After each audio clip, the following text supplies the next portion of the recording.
understand that your altar is your stronghold, you lose grip on the altar, you lost grip on your future.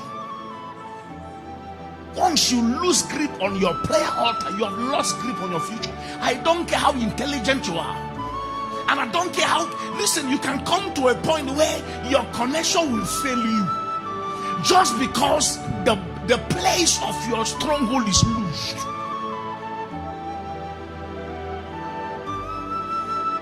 Your altar.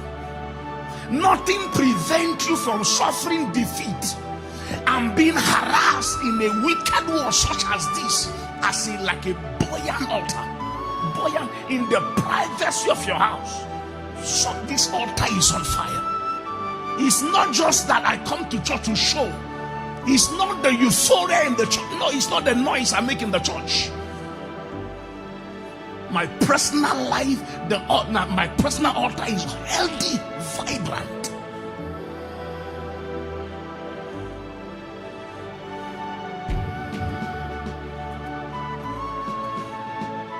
Fast all you can.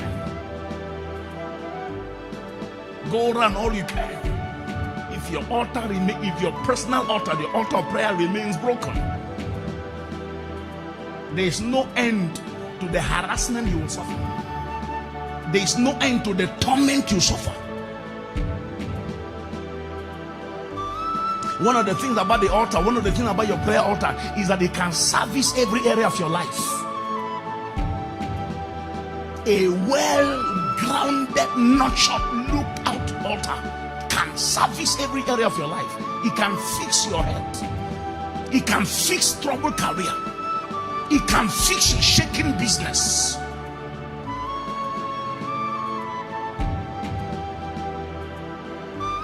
Fix your altar.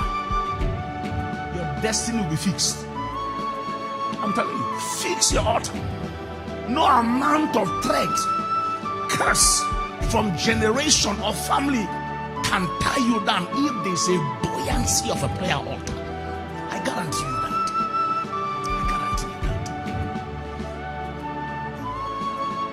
And after that, the next thing we looked at is a revival of something crucial. The revival of your faith. The revival of your faith. Because this season we are dealing with certain realities, that are certain things that God cannot do in your life until He will wait for you to fix certain things. The altar, the fire will not fall on Mount Carmel until an intelligent Elijah repairs the altar that is broken.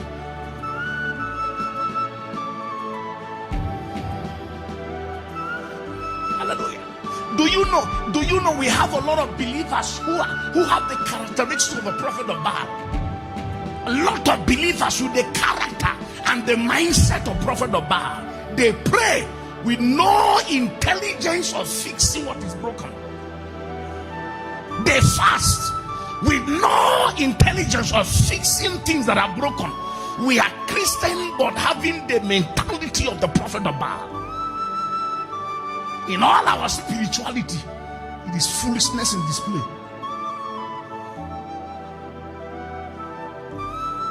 So you can go ahead trying to bring God down without checking areas of your life and evaluate if they are still intact or not. Just service as usual, going to church as usual.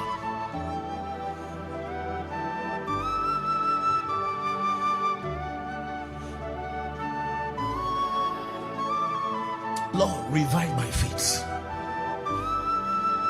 Revive my faith. Revive my faith. And when we talk about faith, it's not just what it's not just what you believe. It's a mindset. It's a conviction of the Spirit. Luke chapter number 18, verse 1 to 8. And he spake a parable unto them to this end, that men ought always to pray and not to faint, saying, there was in a city a judge which feared not God, neither regard man. He said, and there was a widow in the same city, and she came unto him, saying, avenge me of my adversary. And verse number 4, and he will not hear her for a while. But after a while, afterwards, he said within himself, though I fear not God, nor regard man, yet because this widow troubleth me, I will avenge her, lest by her continual coming she will leave me. And the Lord said, hear what this unjust judge said.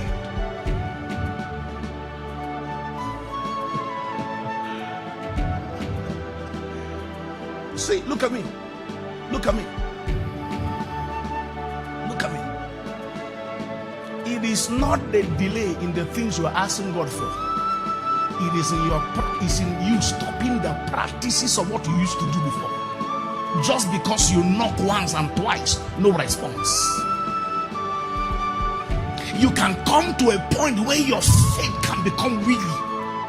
You can come to a point where your faith can become broken just because by asking there's no response, it shatters you. He says, so you didn't receive that, not because I didn't hear you. You didn't receive that because the practice you used to practice, you stopped them. So he says, I have what you are looking for.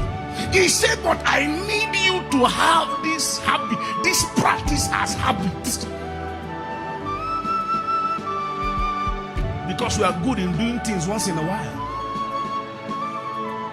We are good in serving God 1 month, and the next month we become cold. We are good in very hot on Sundays, and the rest of the week we are very cold.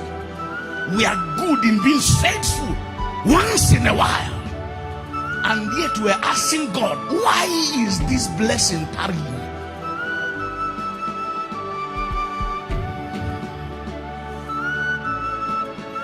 Do you know how many people have stopped visiting their prayer altar just because they pray for a long time and there's no response? Do you know how many people have shut their prayer altar just because they've cried to God for 1, 2, 3 days, no answer, and they become discouraged? And God say, yet you think I'm wicked.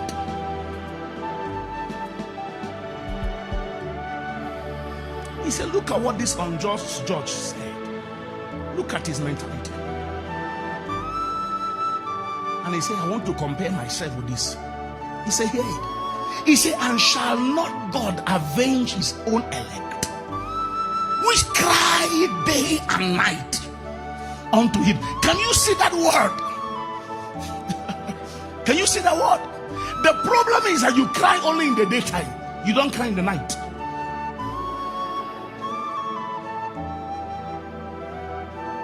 He said, if I see them crying before me day and night, he said, why won't I avenge them?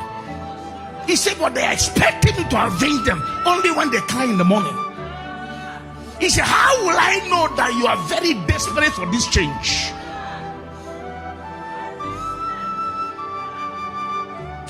Look at the condition there. Look at the condition. He said, so the problem is not that God cannot hear you. The problem is that if God comes, can he come and hear you cry day and night?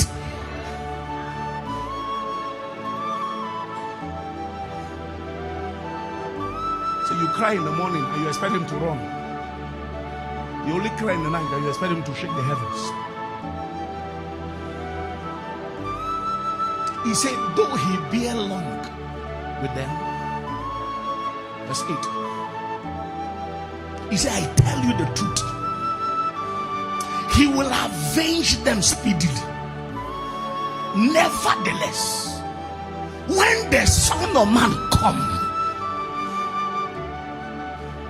when the Son of Man comes, will he find practice?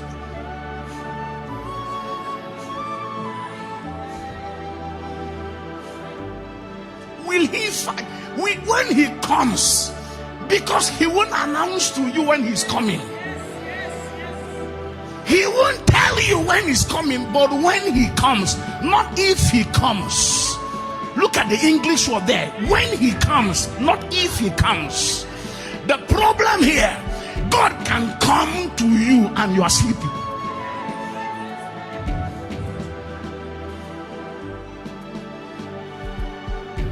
He's not wicked. He came.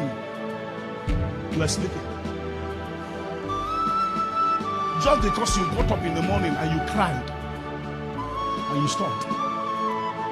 He said, I don't visit men who cry once. He said, I visit men who are consistent with their practice.